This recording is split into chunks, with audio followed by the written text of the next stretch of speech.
Opening her eyes slowly, Shiro yawned and looked around her.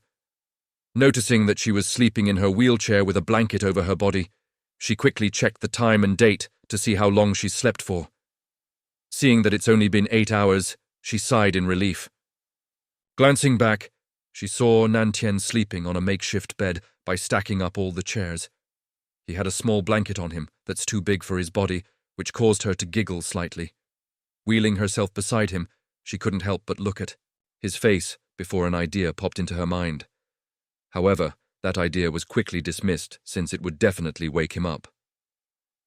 He had gone through the effort of finishing her paperwork, so she shouldn't disturb his rest. Closing her eyes, she checked the database and saw that her schedule is pretty much cleared, except for a bit of scouting and training, both Glenn and Celeste. My schedule hasn't been this empty for a while now, Shiro thought to herself in surprise. Since she was focused on training Glenn and Celeste, the paperwork started to stack up over time, and it would have become quite a task to finish it all. And yet Nantian was able to do it in a single night was quite impressive. Looking at the dates on the paperwork, Shiro understood that he only went to bed at 5 a.m. It's only been 3 hours into his rest, so she didn't want to wake him up for another 3 hours minimum. What to do? Glenn and Celeste will get their training around 3 in the afternoon, since I was giving them a small break in the morning. Since I needed to scout and do paperwork, the timing lined up. Since Lil Tian did all my paperwork for me, I got quite a lot of free time. Shiro thought to herself, the scouting could be done with the existing drones that she had out in the field, so she didn't need to send out an avatar anymore. With 7 hours of free time to herself, Shiro didn't know what she should do. Why don't you just listen to what Nantian said and rest? Do nothing for 7 hours to rest your mind, Nimue suggested, as Shiro felt a vein pop. Oi, we still haven't had that talk, have we? Shiro forced a smile. Shrugging her shoulders, Nimue's body faded away in the water, and not a single peep could be heard from her. Shaking her head, Shiro walked over and hugged Ati. Don't be angry at Auntie Mommy. You were overworking yourself. Ati looked up at her as Shiro sighed and nodded her head. Fine. Mommy will relax for 7 hours, okay? Plus, Lil Tien is here to look after me. Shiro smiled as Ati furrowed his brows. Can I be outside and sit with Mommy? He asked, as Shiro raised an eyebrow before nodding. Of course, but Mommy's in a wheelchair. Do you want to sit on my lap instead? Shiro asked with a smile. Then if Nantian does something strange to Mommy, I can stop him. Ati pumped his little fists with determination. Seeing this, Shiro found it rather cute, as she couldn't help but chuckle at her son's display of strength. Sure, if Nantian does something strange to Mommy, you protect me, okay? Shiro laughed. Nodding his head vigorously, Ati had a look of determination on his face. Bringing Ati outside of the Mana realm, Shiro let him sit on her lap while Nantian slept. Let him rest for now. He worked hard, so he deserves some rest. Okay? Shiro smiled as Ati nodded his head. Making a tablet for Ati to play around with, Shiro relaxed on the wheelchair while watching Ati play around with the tablet. He browsed the net, and whenever Shiro was mentioned in the title, his eyes would shine with curiosity and excitement before looking at the post. He was interested in anything that mentioned Shiro. Of course, Shiro censored the posts a little since she didn't want her son to be seeing comments demanding her feet pics. That would be quite embarrassing. While resting with Ati on her lap, Shiro saw Isilia enter the command room as Shiro did a shushing motion and pointed at Nantian sleeping on the makeshift bed. Nodding her head, Isilia understood that Shiro wanted her to be quiet, so pointed just outside the room. So what is it? Shiro asked, closing the door to the command room. We've finished testing the new messaging skill and it's quite secure. Even some of the more talented mages, including Arim, had quite a hard time decrypting it. A few managed to do so, but it took them quite a long time. I'm guessing that if you were to use this, you'll be able to arrange a meeting spot, then move to a different location so that even if they decrypt this, they won't be able to find you.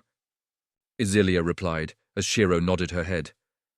That's good to know. We only have a day or so left before the relic appears, so I should host a meeting of sorts early tomorrow or later today, depending on what happens.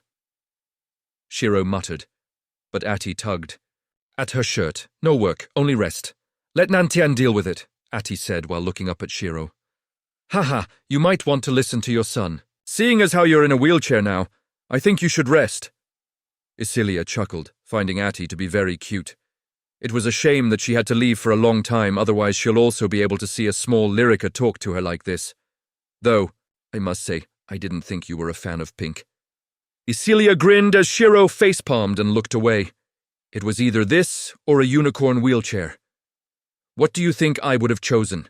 Shiro asked with a side glance. Are you asking me what you would have chosen a few years ago, or are you asking what you would have chosen now? Because a few years ago you would have chosen to make your own wheelchair using nanobots, or simply said no. Isilia replied with a knowing looking in her eyes. Cough! Coughing lightly, Shiro tried to hide her blush and shook her head. Not important. Setting the matter of my wheelchair aside, let's talk about preparation. For this battle, we'll be primarily watching, but we might get into a few small skirmishes. Are all the barriers working as intended? Shiro asked, as Isilia nodded her head. Arim has been making sure that everything is in order. All of the barriers are powered up, and they've been tested a few times to make sure it works as intended. On another note, Keiko has started her ascension into Tier 6. I was meant to tell you that yesterday, but you seemed tired with how quickly her mana's been increasing. I'd say she'll be done by tonight or tomorrow morning. She had made the necessary preparation to finish her ascension quickly. Isilia smiled as Shiro was a little surprised. That's good. If Keiko is able to reach Tier 6, we'll have a total of 6 Tier 6 beings in this fight, not including me. I'm not sure what the fighting force of other queens are, but I think we'll be a decent force to be reckoned with. Shiro nodded. Regardless, our main priority is to stop people from getting this relic, as well as checking out what their fighting force is like. I'm not sure if they'll bring all of their Tier 6s, but hopefully it's less than ours. But there's no doubt that the area around the relic will be turned to ash, with the fighting prowess of Tier 6 beings. Isilia sighed. For now, though, help Arim reinforce the barriers as much as you can. Most of our prep is done and we just have to wait now. Got it. Have fun with your pink wheelchair. Isilia chuckled and quickly left before Shiro could say anything. Taking a deep breath, Shiro sighed and made her way back into the command room. Just as she entered, she watched Nantian yawn slightly before sitting up. You might want to sleep a little longer, since there isn't much to do. Shiro reminded, since he only had a little more than 3 hours of sleep. It's fine. I usually sleep. This much in the city. Can't be too relaxed in here. Nantian smiled, but Shiro glared at him. Well, you're in my city now, so you better sleep. And you're the one who told me to rest. Shiro pouted slightly as Ati nodded. Seeing this, Nantian couldn't help but chuckle. Fine, I'll rest for another hour. He compromised, but Shiro shook her head. 3 hours. 3? How about 2? Nantian asked. 4 hours. Shiro shook her. Ed, I'll take 3. That's what I thought. Now sleep. I'll give you a proper bed. Shiro nodded and flexed her finger.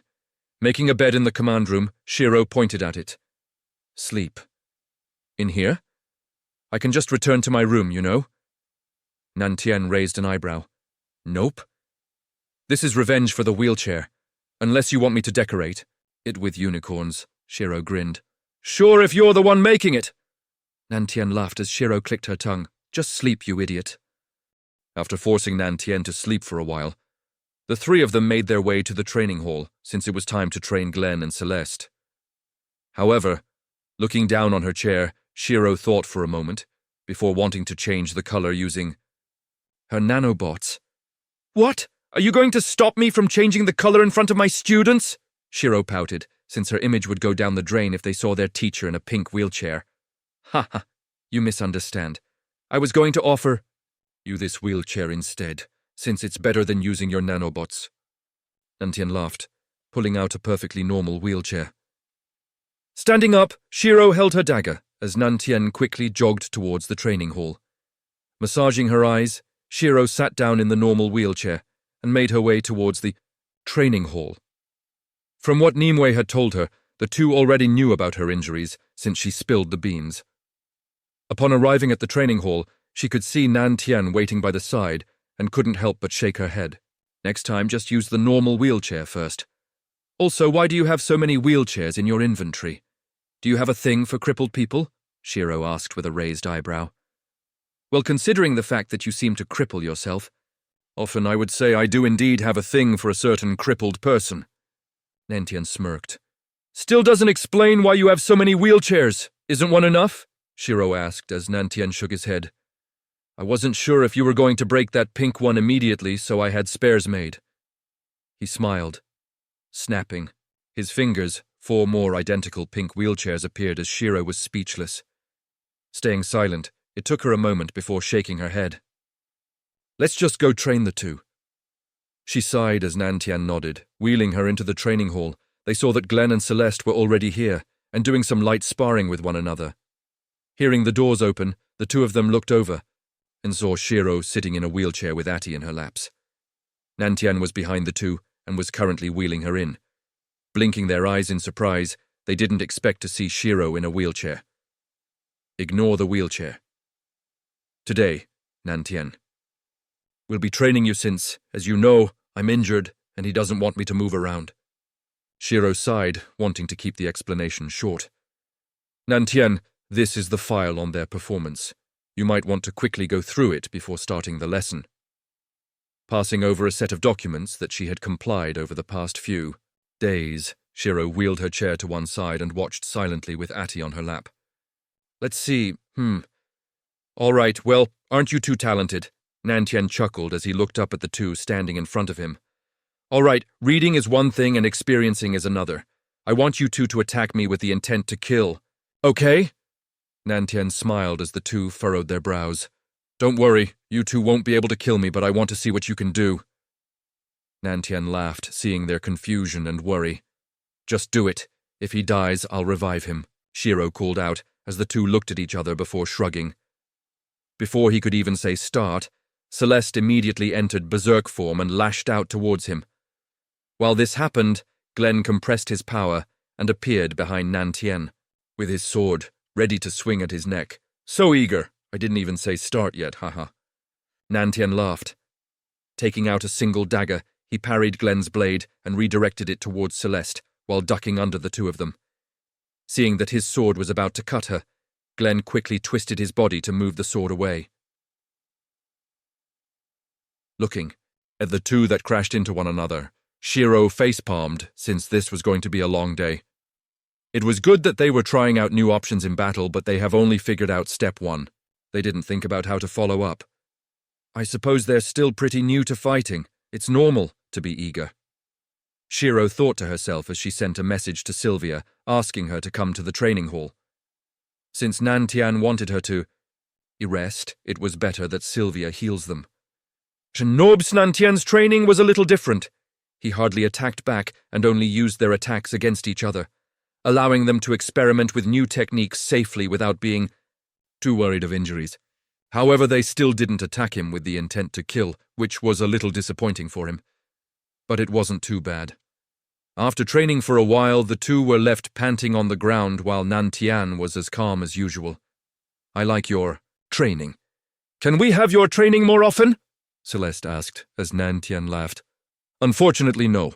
I have an important mission, you see, he replied while Sylvia healed their fatigue. Disappointing. Celeste frowned, glancing over at Glenn. Nantien could tell that he was spacing out a little. What are you thinking about? Nantien asked. It's just that I think I liked Nimue's training a little more. I don't like pain, but I think that sense of danger helped my reaction, Glenn replied, while looking at his hands. Ah, I understand. With that sense of danger, your body is sent into a state of fighting for survival. The adrenaline that pulses through your body makes combat a little easier. But you see, you have to learn how to enter this state even without that sense of danger, since there are times in the future where you'll see enemies that can hide their killing intent. And before you know it, you're already dead. Nantien explained with a smile. For example, Shiro is hiding a lot of killing intent right now. If she was to release all of it, I believe her passive skill would freeze the entire city. Nantien smiled, glancing over at Shiro to make sure that his information is correct. You're not wrong. If I release some now, I can freeze everyone in the room. Shiro nodded her head as Celeste sat up. Is it like Sheena's ice thing? She asked, as Shiro nodded but stronger. Do you want to experience it? Shiro asked with a small chuckle. Thinking about it for a moment, Celeste has a bad feeling, so she shook her head. Can you do it to the room and not to me? She asked, as Shiro nodded, narrowing her eyes. A tiny portion of her killing intent leaked out as ice immediately started to form around the room.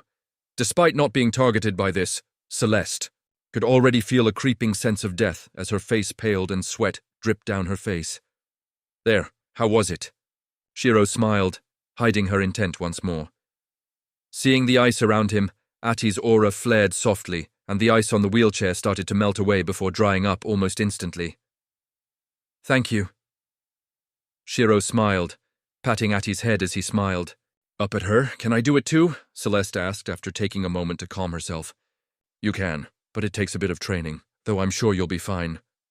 Shiro reassured since using killing intent wasn't that difficult. With the two rested up, Nan Tian did a bit more training with them before stopping the session for now. Do we know how many hours until the relic appears? Shiro asked, as she was now sitting in the command room with everyone else in the party, including Nan Tian, since having an extra pair of hands would be helpful. The system hasn't said anything yet, so we're not sure. But with how much the mana's increased, I think it'll appear in less than 12 hours. The surroundings have already started to change. The temperature has started to drop, and some of the monsters roaming around were killed by the environment. The trees have been completely turned to ice, and those that survive this environment are empowered with powerful ice abilities. Isilia replied, as she had been looking at the reports. With the environment being so cold, it'll be difficult to fight without proper ice resistance. I can make accessories that give everyone ice resistance, so I'm not too worried about that. What? About the corrosive aura, is it still there? Shiro asked with a frown, since that's her main worry. Yes, it is. In fact, it's more powerful now. Previously, the drones could enter for roughly a minute or so, but now they can't even stay in there for more than 30 seconds. Around the 10-second mark, the parts keeping it afloat starts breaking, so it's more accurate to say that the drones can only fly for 10 seconds in the aura. Isilia sighed. Men, for now, I want Helion to gear everyone up with a decent set of armor. We'll be heading out tomorrow morning to find a good spot to watch everything that happens. If the corrosive aura doesn't disappear, we'll have no choice but to destroy everything in that area. Shiro narrowed her eyes as Estrella knew what Shiro was thinking about. And are you sure this is the place? It looks barren as hell. A man complained. Traveling through a snow-covered forest, a group of adventurers were making their way towards the twin mountain peaks while watching their backs in case a monster sneaks up on them. Yes, I'm sure. I had to search hard to find out where the queens are going. Setting that aside, is the live stream working? A man who was leading the group asked as a woman nodded her head. Yup, everything's going well. If it really is where the queens are, the stream will explode. She laughed. They had decided to come here since the leader mentioned a treasure apparently making an appearance in this area. They all had powerful stealth skills, so they figured that they'll be able to either take a peek at it and look at the queen's strength. That way, everyone could better understand the power a Tier 6 holds. Pushing aside a branch, the man could see a small clearing not too far from where they were. There weren't any trees there, and he could see a makeshift path of sorts from the forest to the mountain. There isn't any cover that we can use, so let's circle around. How's the map coming along? He asked. Their group consisted of 6 members not including him. 1 scout, 1 assassin, 2 fighters, tanks, 1 healer, and 1 mage. 6 more rats. Why are so many of you appearing recently? This isn't a battlefield that you can be in. A feminine voice rang out as the group quickly entered combat formation and attacked whoever was behind them. Hearing the sound of tearing flesh, relief filled their hearts, but it soon turned to dread as the wounds healed themselves in an instant. Well, Aunt, you rude. The woman smiled as dragon heads exploded out of her body, consuming the tanks next to her. Crunch! Hearing their bones shatter, the surviving members immediately ran away. But just as they entered the clearing, their bodies started to melt away, leaving nothing. With everything broadcasted on the stream, those that were watching were in disbelief, since they were relatively strong adventurers who had made a name for themselves before the New Age. Dismissing the dragon heads, the woman smiled at the little camera the woman dropped before dying, and realized what it was. "Since you're that curious about us, I'll let you watch the fight." She chuckled. Grabbing the camera, she placed it on a tree that gave them a good view of the mountains. Leaving the area, she continued to survey the area. The reason why she was hunting down every human she could see was because of what happened when she tried to establish another anchor. The fact that 2 queens and a human teamed up to push her back infuriated her as her eyes were filled with killing intent. Arnia, Chimera Empress LVL 680. Her main priority was killing the 2 that stopped her. "Why are so many people coming into the forest?" Shiro had a frown on her face, since she could sense quite a few mana signatures entering the forest before disappearing. With only a few hours left, the number of people here started to increase. Someone must have spread the news. "But I found something that you might want to look at," Nantian frowned. Showing her a link to the stream, he reversed the video and showed her the moment Arnea appeared. Seeing the Chimera Empress, Shiro furrowed her brows. If the Empress is here, she'll need to be careful, especially since it was one that probably had a grudge against her. That changes a few things, though I suppose it's not too surprising considering the fact that everyone with a rank similar to Queen is notified. We're heading out. Nan Tian, come with me, I want to talk to the fallen before the relic appears. Maybe we can work something out, Shiro said as Nan Tian nodded his head. Rei Nobis, without any delay, the 2 of them left the city. Entering the forest, Shiro surveyed her surroundings before activating the skill, masking it as a gust of wind. Shiro passed a message to the fallen that had met her last time. Sitting on the tree, the 2 of them waited patiently while Shiro had her boundary activated. After a few days of practice, she used it to sense the things around her, but it was still impossible for her to change it to defense. With her boundary activated, there was a faint silhouette of sorts that still flickered occasionally. However, the fact that she could now sense Amiya gave her some peace of mind. "You're here," Shiro called out with a smile, as the silhouette paused for a moment and didn't move. "If you're going to stay silent, then you might as well listen to what I say." Shiro chuckled. "I want to work with the fallen, since this rainbow relic could be very dangerous if it falls into the wrong hands. If any of the queens obtain this, all the people not under her protection will be targeted. We either team up and try to take the relic for ourselves or destroy it." Hearing this, Ishmiya revealed herself as there was caution in her eyes. "How do you plan to take the relic? Do you know how many scouts the queens have sent here now? I'm guessing there's going to be more than 15 queens in this fight, a lot. And an empress too," Shiro thought, remembering Arnea. "I plan to take it by singling out the queen who obtains the relic. I have a skill that forces them into single combat with me, and if we're able to weaken her before I force her into single combat, there will be a higher guarantee of obtaining the relic." "And what if you just take the relic for yourself?" Amiya narrowed her eyes. "You have the lie detection skill, don't you? I can promise you that I don't plan on using that relic for evil." Shiro smiled as Amiya nodded. "Indeed. But seeing as how you're able to detect me, what if you have a skill that hides your lies? Well, I wanted to show you a bit of my capabilities, so you know that you're not losing out. But if you don't want to team up, that's fine too, since I'll be watching." Shiro crossed her legs with a smile. What benefits will you even give us if we team up? Sure, your power might be strong to you, but is it strong enough against this many Tier 6 beings? Emiya asked as Shiro shook her head. "No, but I can give you lot equipment. Weapons, I'm sure you've seen this before the New Age began. While it cannot kill them immediately, it should do a decent chunk of damage should you catch them off guard during close combat." Shiro smiled as she pulled out a hand cannon. "I cannot demonstrate its powers out in the open. I don't mind giving you one for your group of fallen to test out. If you're interested, you can give me a call with this, and we'll talk business. You might want to hurry it up, though, considering the fact that there's only a few hours left." Narrowing her eyes, Ahmiya frowned. Give me a moment. I want to contact the one leading this little expedition of fallen, Emiya replied as she took out a phone. But before that, how can he see me too? I understand you since you're a queen and your skills are strange, but how can he see me too? Emiya asked, pointing at Nantian. My eyes are a little special. Nantian chuckled. Mem. Nodding her head, she sent a message to her leader. After a few moments, she looked up at Shiro. He said he wanted to meet you so that we can talk business in person, Emiya said with a complicated expression. Well, isn't that interesting? Let's have a look at the one leading all of this then. Shiro smiled. Nodding her head, Emiya gestured for Shiro to follow her.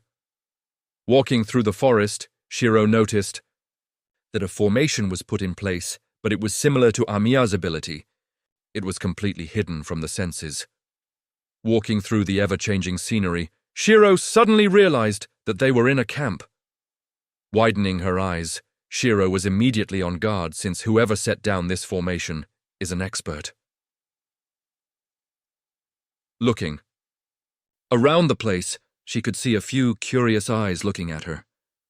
While the system was unavailable, Shiro could guess that their names were all gray from the aura they were radiating. Without saying anything, Achmiya led them towards the center as there was a makeshift table with a hooded figure standing in front of it. Seeing this hooded figure, Nantian was a little surprised before sighing softly. Shiro was confused by this reaction, but stepped forward regardless. So what weapons can you provide us?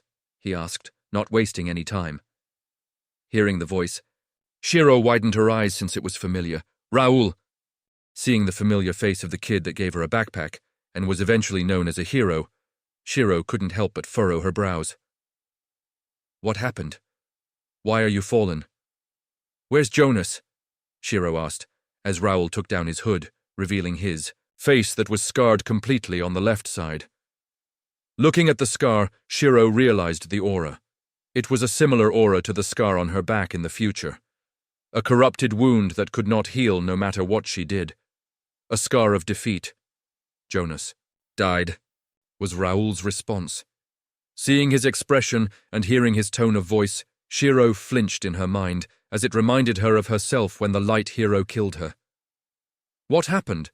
Shiro asked with concern, but he shook his head. It doesn't matter. Setting that aside, I heard that Amiya said you could arm us with weapons. Raoul shook his head as there was only one goal left in his life, to kill the one who tortured his teacher in front of his eyes. Sensing the killing intent leaking out of his body, Shiro sighed heavily.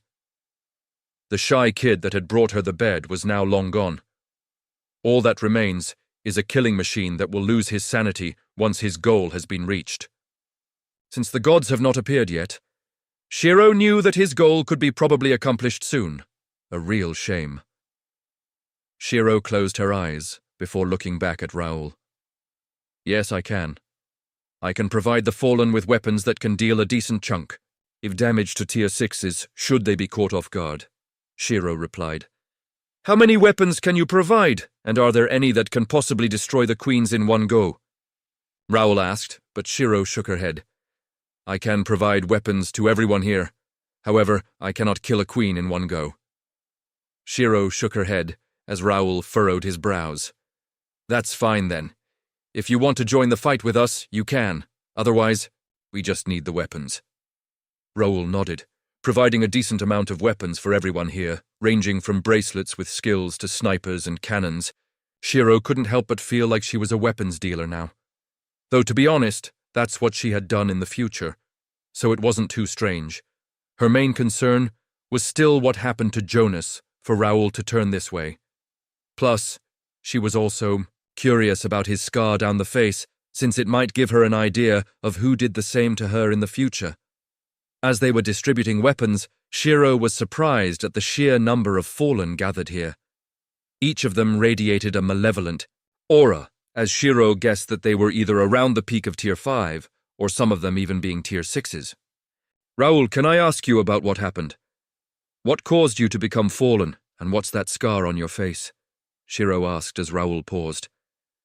I just want to get revenge for Jonas. Nothing more, nothing less. The scar is just a mark of shame. That Empress left me alive even though she could have killed me easily. Knowing her personality, there's no way that she'll leave a relic this powerful alone. Raoul narrowed his eyes as Shiro frowned. Another Empress! He's either talking about the, Chimera Empress or someone else of the same rank is here. With 2 Empresses, not including me, this battle is going to get crazy.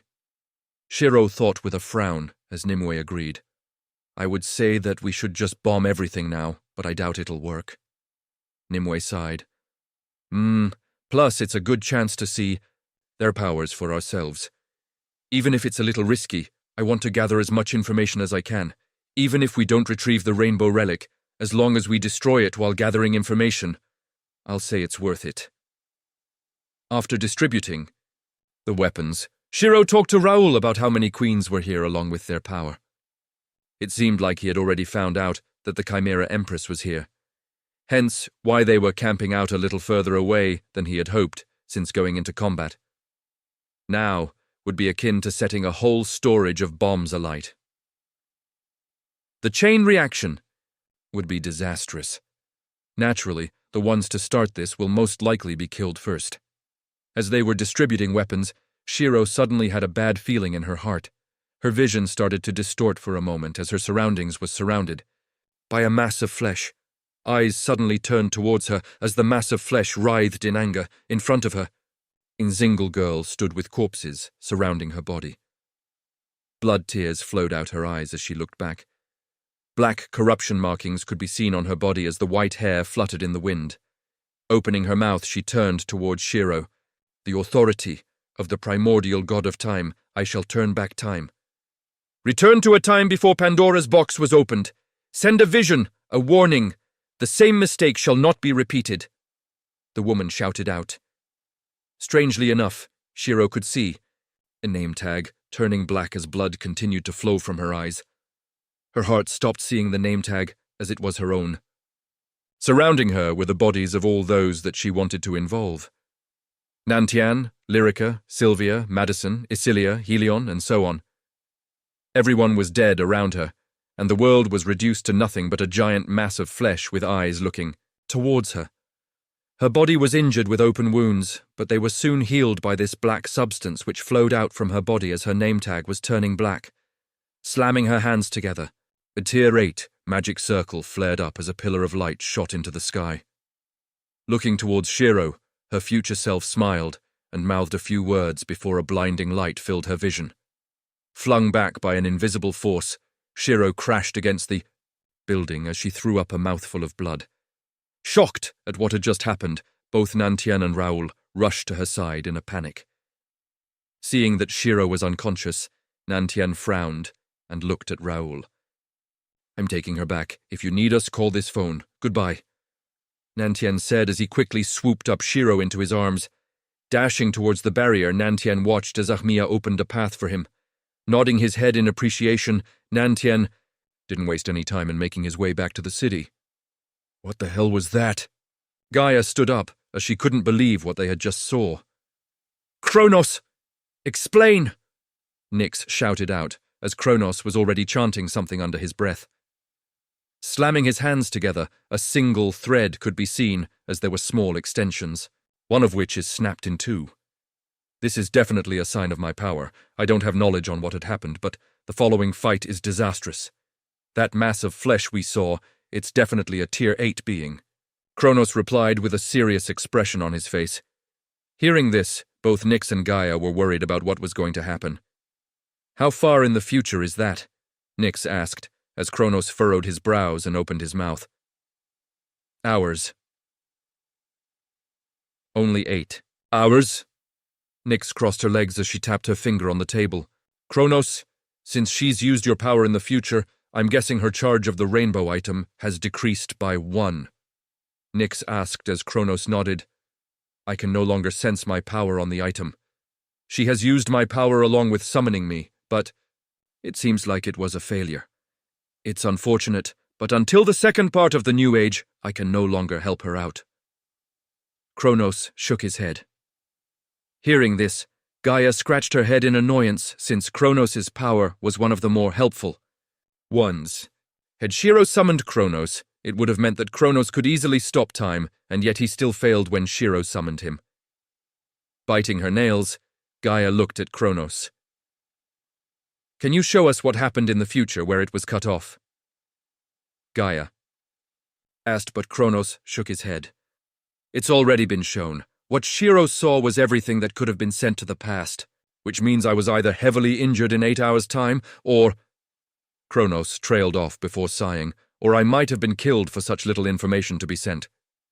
Hearing this, the other gods stayed silent, as they didn't think the first rainbow-grade item on Earth would cause the death of a god.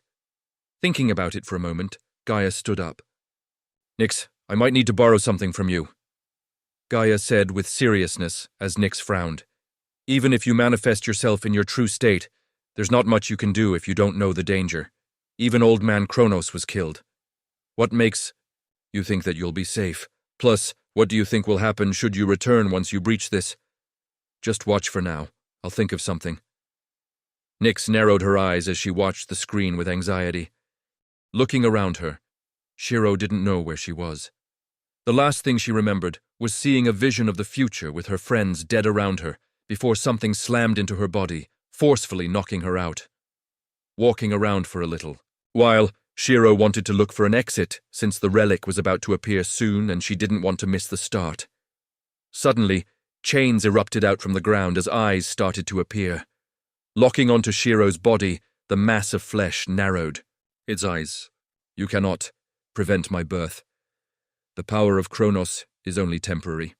It spoke directly into Shiro's mind. "Is that so? What are you?" Shiro asked.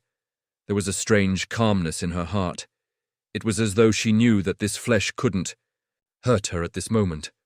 There was no fear, and all that remained in her heart before this mass of flesh was curiosity. However, rather than answering her question, Shiro watched as the mass of flesh slowly dissolved into black ash before disappearing. Sensing a bit of danger behind her, Shiro ducked down and watched as a sword missed her head. Glancing back, she could see Nantian's pained face, which confused her since he should be dead, but there was the crest of Nyx and Gaia on his body. Looking down, she noticed that her body had changed. There was black corruption spreading all over her body and the world around. Her had now changed. Asharia was destroyed in the background as waves upon waves of nanobots consuming the world with each passing second. Me. Tilting her head in confusion, Shiro felt eerily calm as her body seemed to move on its own. Waving her arm, a pair of jaws manifested underneath Nantian as he quickly stomped down and destroyed the jaws before dashing towards her. Pain invilled his face as he swung his sword with the intent to kill her. While she was surprised, Shiro couldn't do anything as her body moved to dodge each strike. The scene felt surreal, as it was akin to watching a movie. She knew what was going on, but couldn't do anything to affect what was happening. "This wasn't supposed to happen," Nantian said with gritted teeth. Gripping his sword, Tier 8 runes started to appear on the blade as Shiro felt her body weaken.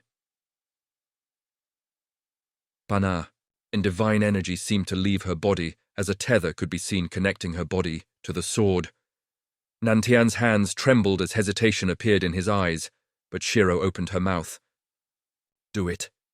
Hearing these words, Nantian stabbed down with his sword, severing the tether as Shiro's vision went dark.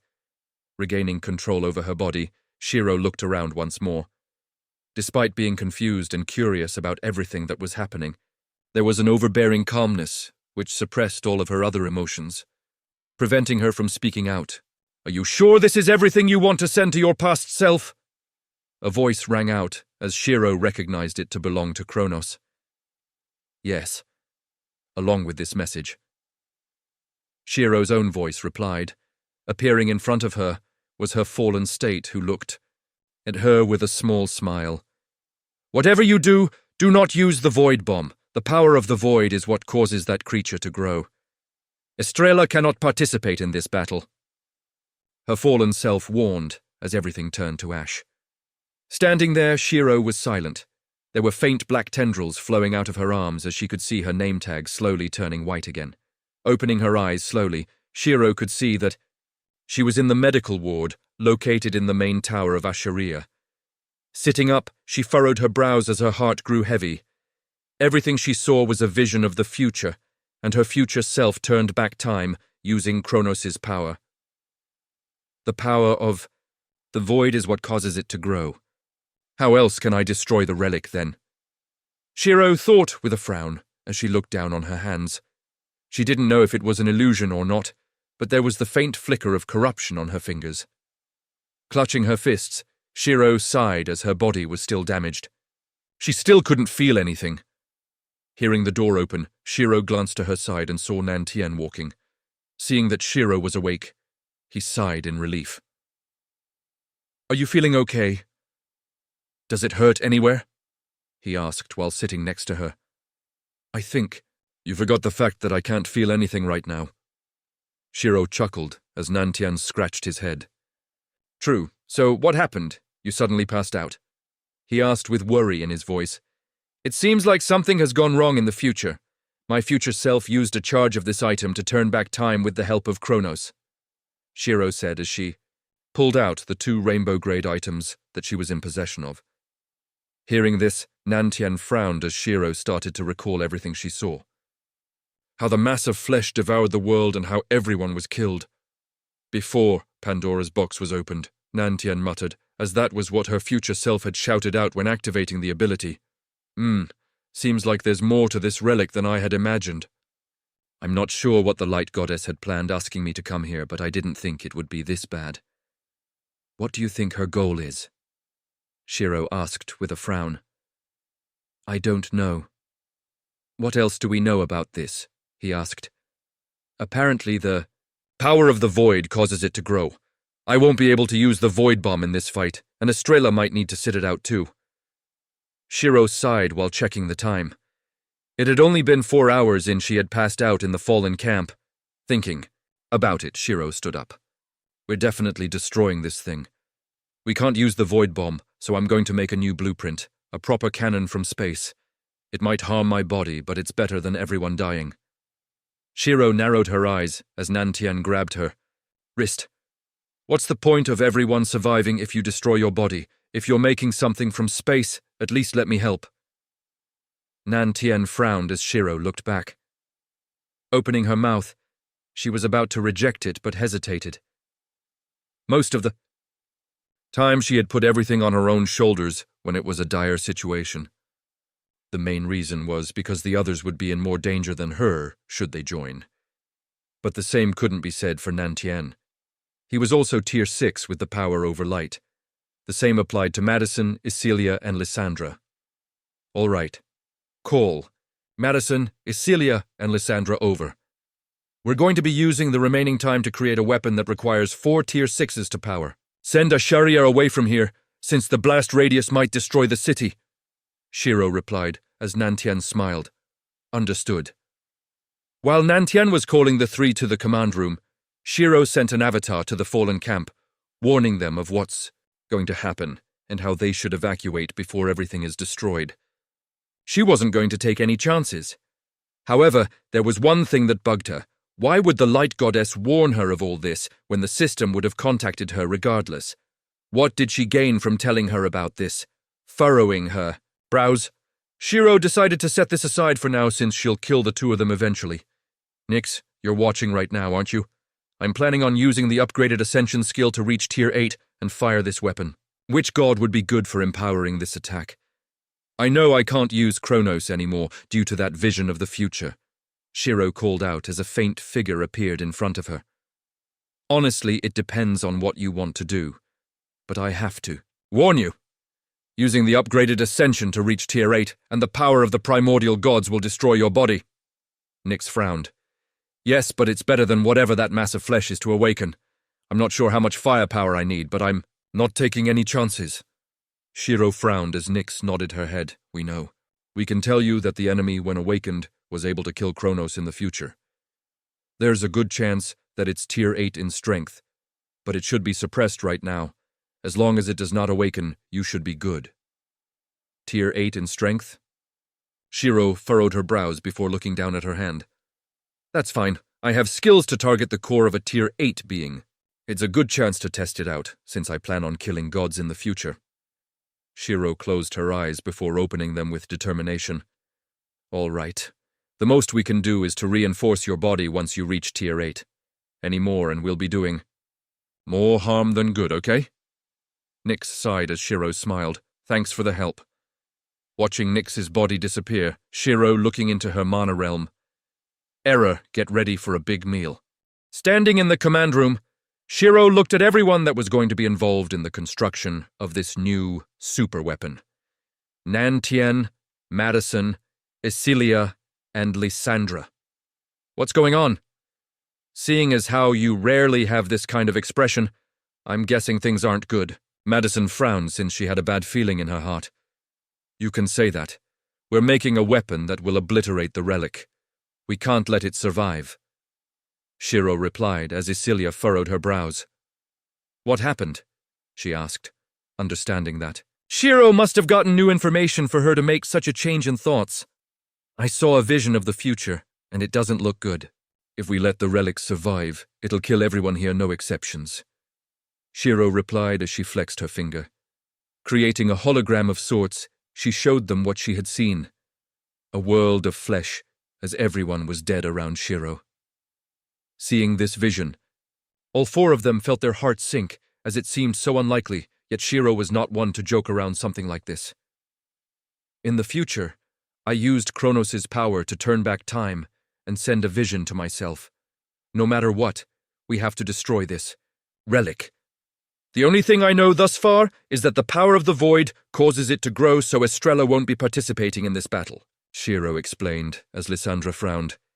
If the power of the void makes it grow, do you think it's something born from the void then? Estrella controls such beasts if I remember correctly, Lysandra asked as Shiro nodded her head. I do remember. However, this is something that could reach Tier 8 in terms of power. In the future, it killed Kronos. Wait, Tier 8? I thought they were only going to appear in the latter half of the New Age. Why is there one here now? Madison asked in confusion. I don't know, but it seems logical considering the fact that my own rainbow-grade relics can summon forth the power of the gods. Regardless, since it might be Tier 8 immediately, I'll be using my skill to forcefully raise my tier to god level and activate the weapon. The blueprint that I'll be making is one that will focus the power onto one spot, rather than a huge area, since that'll waste a lot of energy. Stop. If you force yourself to reach Tier 8, doesn't that mean your body will be damaged more than it already has? Remember last time you raised yourself to Tier 8? Nantien asked with worry. Don't worry. I know. However, the primordial gods have already come to an agreement that they'll be reinforcing my body as much as possible during that moment. Shiro replied, understanding his concern. It's a risk, you know. We're going to be the first ones to attack, which means attention will be placed on us. Isilia frowned as Shiro nodded her head. I know, but it's better than having the queens preparing a barrier once they realize what we're going to be doing. The current plan is to use the remaining time to construct a super weapon out in space. With Nantien and Lysandra harnessing the power of the sun, I'll need you, Madison, to embed some of your berserk skills into this weapon, so that the power is enhanced. Isilia, you've made a fake dungeon before, right? Shiro turned to her friend as she nodded. I have, but it's not exactly beneficial in terms of rewards. That's fine, I only want to use them as batteries. If we can slot this weapon with as many dungeons as we can, I can use them as containers for energy. Condense it to the limit before focusing all of that energy into the main cannon. How many dungeons will you be able to make? Shiro asked, as Isilia scratched her head. You know that to make a dungeon, I'll need items or materials from the host, World Garden. Plus, with what you're thinking about, we'll need a place that can actually host something up to Tier 8. If not, the space within the dungeon will break apart much sooner than you'll expect. Isilia sighed. Don't worry about that.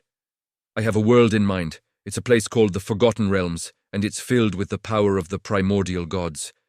I have something that did belong to that world, so we can use this as a catalyst. It's a soul. Would that work? Shiro asked, as Isilia nodded. That's fine, I just need a small piece of it then.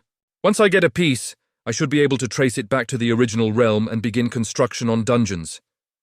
How many can you make in around 2 or 3 hours then? Shiro asked. Furrowing her brows, Isilia opened her mouth. Depends. Are we doing hundreds of small dungeons or a few big ones? Which one is easier in time? The main goal is for all the dungeons to hold energy and act as giant batteries. It'll be easier to go with the hundreds of smaller ones then, since I can produce several at the same time. Since it's smaller, I don't have to worry about balancing it out as much compared to giant ones. If I'm given 3 hours, I can roughly make 50 to 100 give or take. Isilia replied after a pause. What if you were to get Arim to help? I would say Estrella, but all of her abilities are tied to the void, so her assistance might make this useless. Shiro asked. Raoes, with Arim's help. 75 to 125. But that's a good estimate. Depending on what happens, it might even slow things down a little. Isilia replied with a frown. That's fine then. You'll work on that solo and get us as many dungeons as you can. Are you able to make the entrances portable? That way I can install it on the weapon once. It's ready, Shiro asked. I can. I'll send you the gates via teleport node once I'm finished with them. Nodding her head, Shiro slammed her hand down and summoned the lantern. How much of my soul will you be taking? The ancient terror asked as Shiro raised her eyebrow. Well, aren't you cooperative? I saw the hologram. I'm not that stupid to work against you right now. He clicked his tongue as Shiro laughed. With the way you're going, I might even give you a name soon. I already have a name. Tell me later. Regardless, Isilia, he's all yours. Shiro shrugged, passing the lantern over to Isilia. It'll only take a few seconds. Snapping her fingers, a dense array of magic circles appeared around the room as a faint figure of the ancient terror appeared. Swiping down horizontally, a piece of his arm was severed off. A faint tether appeared as the magic circles started to glow with a golden light. You won't be able to find the Forgotten Realm with just his soul, since the place is a little special. I'll give you a key. Nyx's voice rang out weakly as the party was surprised for a moment.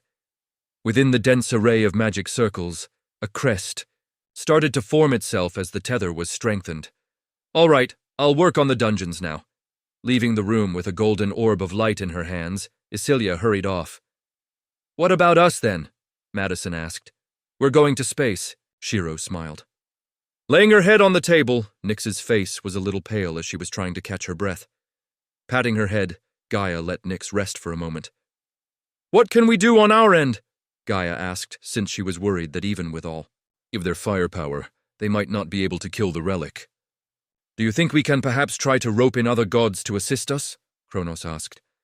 Since they're using the power of the sun, it might be helpful if little Helios gave them a hand. Tartarus smiled as Uranos nodded his head. Yes, but doing so means he'll be suffering some backlash from the system. Do you think he'll agree? Kronos asked. Just tell him that Shiro is Zeus' enemy.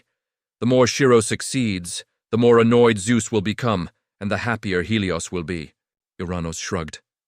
Let's just scam him then. He doesn't know how important Shiro is. Once he helps, he can't stop. At most, he'll think it's a mortal that annoyed Zeus since he doesn't pay much attention to what's been happening. Tartarus smiled as Uranos and Kronos nodded their heads in agreement. As the three discussed with each other on how to scam more gods into helping Shiro without the backlash, Gaia couldn't help but look at the three with disdain. They were acting like shopkeepers trying to get a few extra gold rather than gods, since they were casually talking about how to scam others. Rolling her eyes, Gaia started to think about ways to help Shiro out as well. How will we even get to space? Madison asked as the four of them walked through the corridors of Asheria's main tower. I'll teleport us up there. Naturally, I'll be providing suits to keep us from dying. I'm not sure how the space here compares to the one Asheria had, but if I recall correctly, there was a barrier that prevented things from reaching into space. There was a trick to piercing this barrier, so I might have to try to figure that out first. Shiro shrugged as a hologram of a weapon started to construct next to her. She would glance at the bar at the top, before frowning and scrapping the idea and starting anew. I've already started the construction of the launch pad towards the south end of the tower. We'll be doing a few test launches then. I'll send a node out there for convenience. Shiro smiled. Is there anything we can do while we wait then? Maybe help construct some of the parts of the weapon first? Nantian asked as Shiro scratched her head. Actually, I'm working on the blueprint now. Until I find a proper blueprint that will work, we are going to be using our time to get to space instead. She replied, In that case, then, why don't I help you? I'm not familiar with how you use nanobots to construct things, but if you want me to balance out the energy usage while making sure that everything won't collapse, I can certainly give it a go. Nantian suggested, as Shiro nodded her head. Sure, I'll make you a terminal so that we can work on it at the same time. As for you, Madi, I guess you can experiment on focusing your power into this module. I need you to have some prior experience before getting you to power a part of this weapon. Throwing Madison a small orb, Shiro looked at Lysandra. As for you, Lisa, I want you to see how much authority you have over the light. We'll be using the power of the sun, so you'll be helping Nantian with focusing that power. Once you're done experimenting, I want you to send me a report so I can keep that in mind. Got it? Snapping her finger, a new doorway appeared as the three saw the newly constructed launch pad with nanobots already building rockets that Shiro was going to send to space. To the left was an open area for Lysandra and Madison to practice, and to the right was the terminal with an ever-changing hologram of a weapon that had tens of new parts added and taken off with second. Seeing this, Nantian couldn't help but shake his head. She was able to make everything here while talking to them and constructing hundreds of new blueprints every second. She wasn't holding anything back as she pushed her mind to the limit. Staying silent, Nantian made his way over to the terminal and started to work on the blueprint. With how quickly it was changing, it was difficult for him to keep up, but eventually he got a hang of it. Naturally, Lysandra and Madison didn't waste any time either, since they knew that there was only a few hours left till the relic appeared. Cracking her neck, Shiro smiled, seeing that everyone was working hard, snapping her fingers. A rocket appeared in front of her, as it was the same one she used to penetrate the barrier back in Aria. A holographic terminal appeared in front of her, as hexagonal barriers surrounded the chambers, preventing the launch from affecting the three that were working hard. Launching the rocket, Shiro activated a camouflage so that it couldn't be spotted. Watching the rocket increase in speed, Tier 6 magic circles started to wrap around the engines as the rocket itself started to flicker from sight. Narrowing her eyes, Shiro could already feel that the rocket was facing some resistance. There's a barrier already, she thought with a frown, since the barrier shouldn't be appearing for a while yet. Turning a few dials before activating a few more Tier 6 magic circles, the rocket bypassed the first barrier without any problems. At least it's still the same as the one back in Aria. If we continue like this, we should be Before she could even finish her thought, the rocket was completely halted at the second barrier as the space around the rocket started to collapse. Watching as the rocket was crushed down into the size of a small box, Shiro frowned heavily, since the second barrier was akin to an array. A wrong step, and the area around will compress. Ranubes, what the fuck is wrong with this planet? Shiro couldn't help but think to herself as the box that was the rocket was thrown back down to Earth. Waving her hand, the box dissembled itself as Shiro crafted a new blueprint immediately. It was one that would halt right after piercing the first barrier. It'll send out drones to scout out the second barrier and find a solution. Sending the second rocket to pass the first layer, Shiro started to decrypt the barrier. However, the rocket didn't even last 10 seconds as it was crushed. So if it doesn't move, it'll get crushed as well, huh? Shiro bit her nail as she started to get annoyed. Taking this as a personal challenge, Shiro allowed Nantian to work on the blueprint as she directed a bit more of her attention to making a blueprint. Why are there so many barriers? Gaia asked curiously, since this was a bit abnormal. Who knows? But the barriers seem to be acting like filters, Kronos muttered while looking at the barriers through the screen. What are they filtering out exactly? Stars and constellations. There are constellations that allow other gods or high-tier beings to communicate with the mortal races. The barriers are probably to prevent them from calling out to them before the latter half. Though depending on the situation, mortals can get a glance into these constellations. I believe these barriers are also why divination exists within a small portion of people, since they have the power to bypass these layers. Tartarus smiled as Gaia nodded her head. Why don't you get Asteria to help Shiro then? Didn't she already give Shiro her blessings? Nyx suggested, as she was currently resting in a bed, still recovering from some of the backlash. But she's hard to scam. Uranos frowned as Gaia felt like a vein was about to burst. Stupid old man, don't think about scamming everyone we mention, Gaia complained as she had a vine hit Uranos on the back. I'll go talk to her. She owes me a favor or two. She huffed, jumping off her chair. I'll be right back. I don't want to miss too many things after all, Gaia said as she opened a portal and disappeared. Goodness, violent woman. I don't even know how I put up with her all those years ago. Uranos complained as he rubbed his back with a frown. Who knows?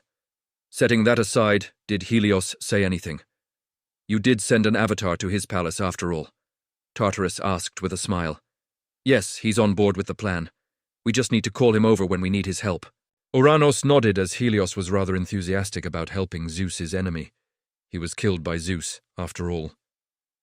Do we have anyone else that is on board with the plan? Uranos asked. Atlas is eager about this too. I think he'll be able to help her. Open a passage to space. Tartarus smiled as he had contacted his old friend during this period. Oh, that'll be a great help. Have you tried talking to Prometheus? He's a fan of mankind, and isn't he an enemy of Zeus as well? Contact him, and I'm 80% sure that he'll help, Uranos suggested. I've already contacted him, don't worry. He's getting ready as we speak. Kronos chuckled. Is there anyone else? Nyx asked, but the three shook their heads. That's all we can rope in for now. We can keep trying, but I don't think we'll be able to get any more. Time is running out too. Uranos sighed. Give me a few moments. I'll go talk with my daughter. With her powers over day, I'm sure she can give Shiro some help. Nyx sighed as she sat up. Are you going to talk to Hemera? Wasn't your relationship with her a little strained? Kronos asked, as Hemera had always worked against Nyx before. It's just a rebellious phase, don't worry about it. Plus her husband has already come into contact with the party, so I'm sure Hemera wouldn't mind giving them a hand. I just need to rest for a bit before talking to her. Nyx sighed. If you're going to talk to your daughter, I might talk with Hyperion too. Uranos muttered as Kronos glanced over. All right. Just be careful you don't get your nuts chopped off again by one of your children. Kronos nodded as Uranos felt his vein burst apart by that comment. Without saying anything, he entered a portal and left. Looking around her, Gaia could see that she was in the middle of what seemed to be a sea of stars. Constellations filled her surroundings as Gaia massaged her eyes. Asteria, I'm pretty sure you know what I'm here for. Gaia sighed as a woman appeared in front of her.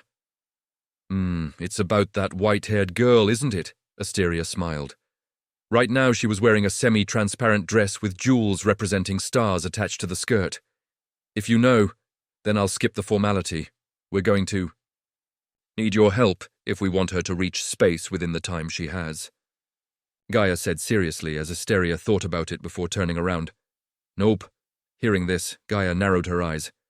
What do you mean by no? She asked. I'm curious to see this future that might happen. The stars shifted around for a bit, which meant the future changed. I want to see what you're trying so hard to hide. Asteria smiled. Didn't you give Shiro your blessings? I'm sure you don't want to see her journey end, Gaia asked with a frown. Oh, but her journey doesn't end here. It keeps going. I want to see it no matter the outcome, even if it might be bad. Asteria chuckled as Gaia's body matured to adult form. I recall that you owe me a favor or two, right? Gaia asked as her aura started to surge. Maybe I do, maybe I don't. But regardless, you look quite hostile for someone who wants a favor. Asteria chuckled. Well, only the outcome matters.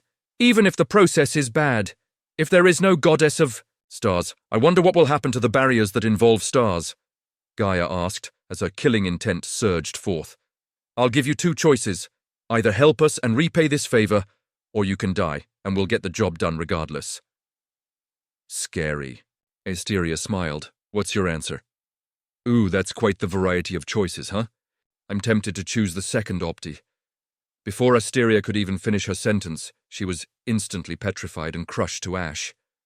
Appearing in front of where she had stood, a Tier 8 magic circle appeared around Gaia's arm as she tore the void in half, revealing a golden orb. Before Gaia could do anything, a ray of light shot towards her, forcing her to back off. Glancing behind her, Gaia could see a pale-faced Asteria. Yeesh. Fine, I'll help. No need to get this serious. She forced a smile as Gaia narrowed her eyes. Test my limits one more time, I dare you. Gaia warned as she opened a portal. However, before she left, she turned Asteria to ash on more time. Watching Gaia leave, Asteria sat down and leaned back. Placing her hand over her heart, she calmed her emotions.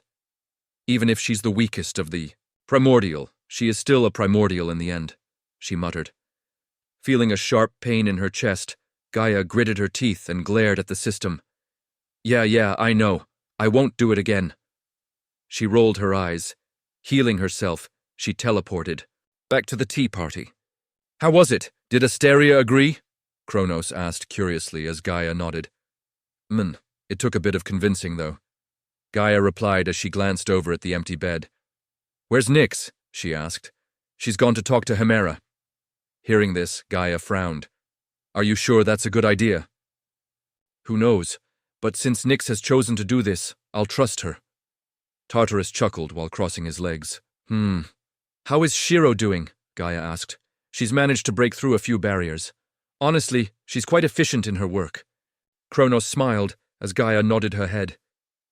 Taking a sip of the tea, Gaia smiled softly while watching the screens. Walking into her daughter's domain, Nyx sighed since it was quite bright. Despite being a lesser-known goddess, her powers were not weak since she is the daughter of a primordial.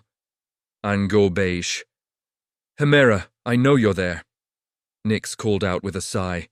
You actually remembered me, Mother. I'm so happy. A voice rang, out as Nyx winced slightly before turning around. Many may think that Hemera is happy-go-lucky, but Nyx knew that Hemera was like everyone else. She just hides her negative emotions under a mask. Hemera, how have you been? Nyx asked with a forced smile. Men? I've been good, Mother. What about you? You seem to be more interested in this girl called Shiro rather than your own daughter. She must be a very interesting person then. You even went as far as to manifest yourself so many times to talk to her. Makes me wonder why I didn't get the same treatment. Hemera smiled as she started to walk around Nyx. I'm sorry. Hemera, there's no excuse for me neglecting you, but... Oh, wow. You must be quite desperate to apologize to me of all people. I even remember you saying that you hated me and my divinity. Hemera raised an eyebrow as Nyx frowned. There's no excuse for what I did. I don't want to set it aside, but time is short. Nyx clenched her fists as she wanted Hemera's help. And just give me an order like you did before. I can't disobey Mother after all. Hemera smiled, happily. No, it's not an order. If you don't want to help, you can say no. Nyx shook her head as Hemera stopped smiling. In that case, then, is there even a need for you to ask me? Because you know I'll say no. Hemera frowned as she disappeared.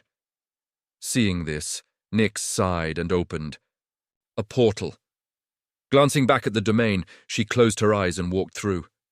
Watching Nyx leave, Hemera reappeared, gritting her teeth in annoyance. Stomping the ground a few times, she huffed with tears appearing. I just wanted you to stay with me for a bit. Hemera muttered while hugging her knees. If I helped this girl, would Mother stay with me more? She thought to herself while looking at a screen, showing Shiro working hard on her blueprint. Any luck? Kronos asked as he watched Nyx appear at the table and sit down on her bed. No, Nyx replied simply, as Gaia could tell that Nyx was feeling a bit down. Without saying anything, Gaia sat next to Nyx and hugged her. Imse Gaia, how do I be a better mom? Nyx asked with a sigh. Honestly, Hemera just wants your attention, in my opinion. I've seen her a few times and she doesn't seem like a bad kid. She's not naive like others think. I think she just wants you to stay with her more since you're always doing something else. Now that the new age arrived, you've been keeping an eye on what Shiro has been doing. I think it's okay to leave Shiro's observation to us and stay with Himera often. Even if you don't do anything, staying next to her is better than what you're doing now. Gaia replied, after thinking for a moment. I'll organize things for a while. You might as well stay with Himera for a bit. Gaia smiled. Hearing this, Nyx furrowed her brows, since things were a bit tensed right now. But, do you trust us? Gaia asked as Nyx paused before nodding. Then go do your job as her mum and leave the rest to us. Hesitating for a moment, Nyx bit her lip before nodding. If anything goes wrong, you must contact me, okay? Don't worry. Now go. Himera is waiting for you. Gaia nodded, watching Nyx stand up and open a portal. Gaia gave her an encouraging smile. After Nyx left, Gaia put on a serious face before walking over to the table. All right. I'll be needing you two oldies to do something rather than just watch. You two are going to help me. Convince some of the gods in the pantheon to help. Gaia said, as Tartarus looked up at Gaia with a raised eyebrow. Thinking about it for a moment, he nodded. Sure. But we'll have to find those that can actually help at this point in time. I know Hades wouldn't mind, but his powers wouldn't assist her at all right now. Plus, if it did, I would have given her my assistance. Tartarus shrugged. That's fine. I've already got a list of gods. Just come with me. Gaia nodded. Opening a portal, she gestured for the two to enter, looking at each. Kronos and Tartarus chuckled before entering. Meanwhile, Shiro had just finished another blueprint for the rocket. It has been an hour and a half since she's been making rockets, and there was a good chance that this one will be able to break through all of the barriers. Launching the rocket, she watched as it pierced through the barriers with ease. Biting her nail, she watched the statues nervously, but this nervousness soon dissipated as she smiled. The rocket was able to break past the final barrier and reach outer space. Looking at the rocket that had broken past orbit, Shiro widened her eyes at the scenery. A myriad of colors covered the sky as countless stars and unfamiliar constellations filled her view. Despite seeing everything from a camera right now, Shiro could feel energy coursing through her body as her blessing of Asteria was being activated by the sight.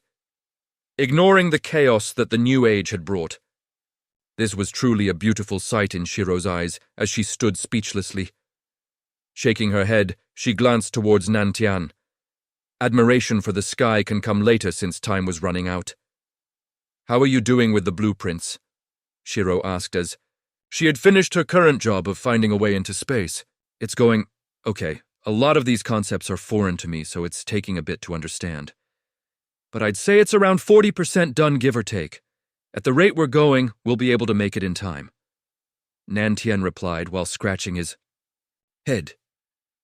That's fine. I found a way to space so we can start working on a practical model rather than just a hologram. Simulation is one thing, but we can truly see how it works if I made a model of it. Shiro smiled. True. Speaking of which, why are you so fast at doing this compared to paperwork? I swear you wouldn't need me if you could do this with your paperwork. 2, Nantian chuckled. Cuff! Well, paperwork is boring, Shiro muttered. She felt more excited at the prospects of making a weapon that is fueled by the power of several Tier 6s and a Tier 8 rather than sitting down and doing paperwork. Shiro understood that she needed to think about the consequences. More so, the chance of making a weapon like this and testing it was few and far between. She needed to capitalize on this moment as much as she could. Looking at how excited Shiro was, Nimue face-palmed since her inner child was showing. Every time they worked on weapons or slaughter, Shiro would begin acting like a child who had gotten a new toy. However, thinking about this, Nimue realized a small problem. Just a small one. If Shiro reaches Tier 8 to create this weapon, the one that needed to deal with the aftermath and make sure that Shiro didn't die was her. Widening her eyes, Nimue froze up in realization as Ati waved his hand in front of her and furrowed his brows. Why is Auntie not moving? Ati asked as Isuel chuckled. She just realized how much work she needed to do, don't worry. Just let her rest for now, since God knows that she won't be able to soon. Isuel smiled as Ati nodded and followed Isuel to another island, leaving Nimue, whose brain had crashed from the realization. Meanwhile, Shiro had started to pack up as she sent a message for Isilia to come to the launch pad. "I'm guessing you finished your job," Madison said as Shiro nodded her head. "Main, I did. Once Isilia comes here, we'll be teleporting to space. I'll give you your spacesuits now since you'll need this. You might be Tier 6, but you still need oxygen." Shiro smiled as Madison nodded. "Ra nobes." "What about you? Didn't you say you're a demigod? Will you be able to go up there without oxygen?" Madison asked curiously as Shiro was crafting the suits. That's a good question. I think my passive regeneration should be able to keep up. If I didn't lose the sense of touch, it'll probably hurt like a bitch, though," Shiro replied, after thinking about it for a moment. Finishing the spacesuit quickly, she handed it to each of them. The spacesuit was quite simple, as it looked similar to a set of light armor, but more mechanized. Once you equipped the suit, a barrier would be deployed around your body, protecting you while the mask stored oxygen. There was a small teleport module inside the mask that extracted oxygen from Earth, so you didn't need to worry about running out. There were more functions, but they're mostly for safety. Shiro could activate these features remotely, so they didn't need to do it manually. Distributing the suits, Shiro could see that Isilia rushed over. "I hope I'm not late." She smiled while swiping her hair out of her eyes. "Nope, you're just on time." "How are the dungeons coming along?" Shiro asked. "Oh, it's going better than expected. This place called the Forgotten Realms is quite strange. The amount of divine energy inside is ridiculous, and even the smallest dungeon could hold as much energy as an average medium-sized dungeon. Even though the dungeon size is small, the capacity is large." Isilia smiled as these would make excellent batteries. In fact, she was even beginning to feel a little fearful of what kind of weapon Shiro would create from all of this. "Interesting. Well, setting that aside for now, here's your suit, and once you're ready, we'll be teleporting to space," Shiro smiled. Nodding her head, Isilia quickly put on the suit that Shiro had given to her, since she had donned this back in Aria, so she was familiar with the process. With everyone suited up, Shiro snapped her finger and opened a portal to space. "Ladies and gentlemen, as your portal conductor, I would like to congratulate all of you. Once you step through this portal, you will become the first people to enter space after the world was integrated with the system. Have fun!" Shiro grinned as the party rolled their eyes with a smile. Stepping through the portal, they were overwhelmed with a sense of weightlessness, as even the smallest movement felt huge due to the lack of resistance. Looking around them, they were in awe at the sight, since this was clearly not the same sky they saw back on Earth. Looking down, they watched the blue planet silently. Despite the continents being jumbled up with new landmass filling the surface, they could still spot their country in the distance and smiled. Really makes you wonder, doesn't it? In the grand scheme of things, we're just tiny people on this planet in the middle of a giant galaxy.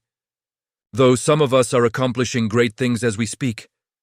Nantien smiled as he glanced over at Shiro, who was working at the blueprint, not taking another moment to admire this scenery. "Men? Oh, right, sure. You lot can enjoy this sight. I got a weapon to make." Shiro waved her hand as her eyes glimmered with excitement at the thought of her weapon. Shaking his head, Nantien used his mana to control his body as he started to work with her on the blueprint. "Isilia, I'll make the frame for now and you can install your dungeons onto them. If you need an office, I'll make you one now," Shiro said while glancing at Isilia. "Yeah, an office would be nice. Just a room will do since I have all the equipment in my inventory." Nodding her head, Shiro flexed her fingers and made Isilia a room before floating away from the group. Stretching her body, Shiro grinned as she slammed her hands together. A Tier 7 magic circle expanded out as nanobots started to appear in the area in front of her. Looking at the waves of nanobots appearing, Madison blinked a few times to make sure she wasn't hallucinating, since the size of this weapon was twice as big as Asheria. And it was still increasing. Wait, Shiro. How big is this weapon? Are you sure you're trying to destroy a relic and not a continent? What about the city near the relic? Madison asked as Shiro glanced back. Man? I was thinking of making this just a little bigger. Don't worry, though. I'll be focusing all of the power into a single point that will target the relic and nothing else. Shiro reassured.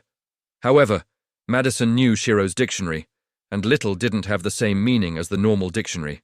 To make matters worse, she was planning on multiplying the power stored within this superweapon before condensing it down. Taking a moment to facepalm, Madison took a deep breath before sighing out and floated to one side. She was going to work on her berserk modules without disturbing anyone. With the frame of the weapon being constructed, Shiro closed her eyes and started to plan out everything that she was going to do, since she'll only have a small window of time once she ascends to Tier 8. Furrowing his brows, Edvimar looked up at the sky and frowned.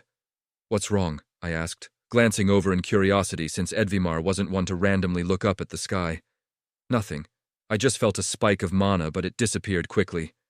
Edvimar shook his head. "Is that so?"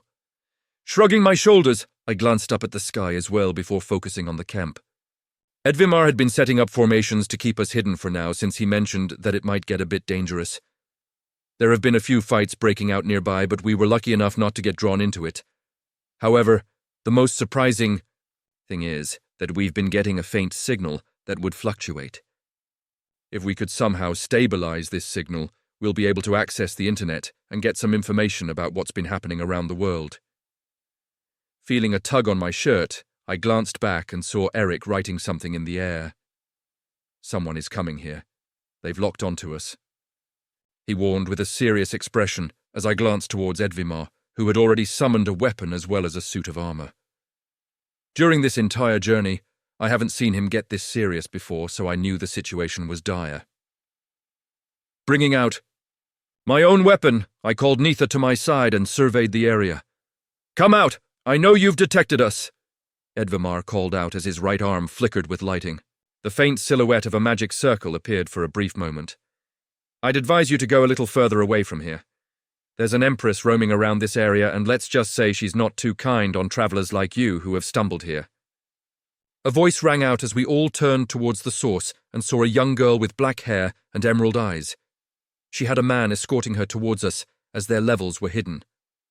Even if I used Inspect, I couldn't see anything, which meant that they had a disguise of sorts. What kind of queen warns us about this kind of danger? Plus, if you wanted to warn us of this, Empress, couldn't you have warned the others that had fallen to her hands? Edvimar asked as he narrowed his eyes.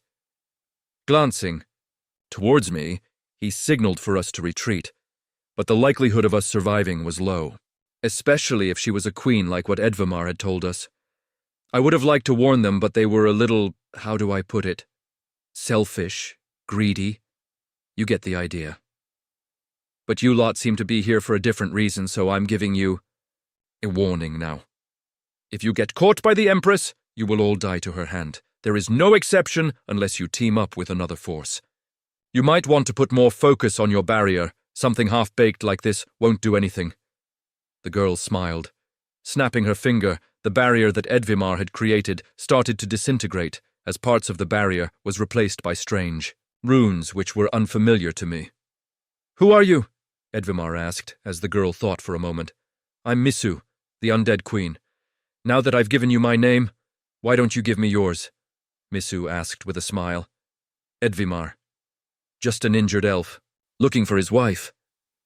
Edvimar replied as Misu raised her eyebrow. "You're looking for your wife in this kind of area, Min? Well, the only people here are queens, empresses, or naive people who think they can participate in this kind of battle. Good luck finding your wife, I suppose.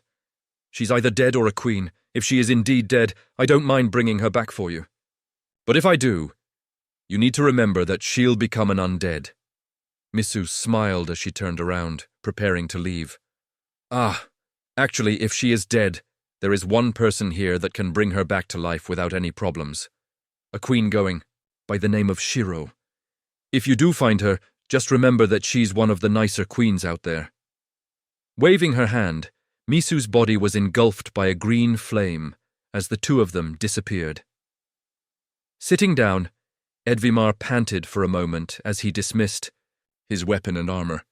"We're lucky that the person who's found us is friendly," he muttered while examining the barrier.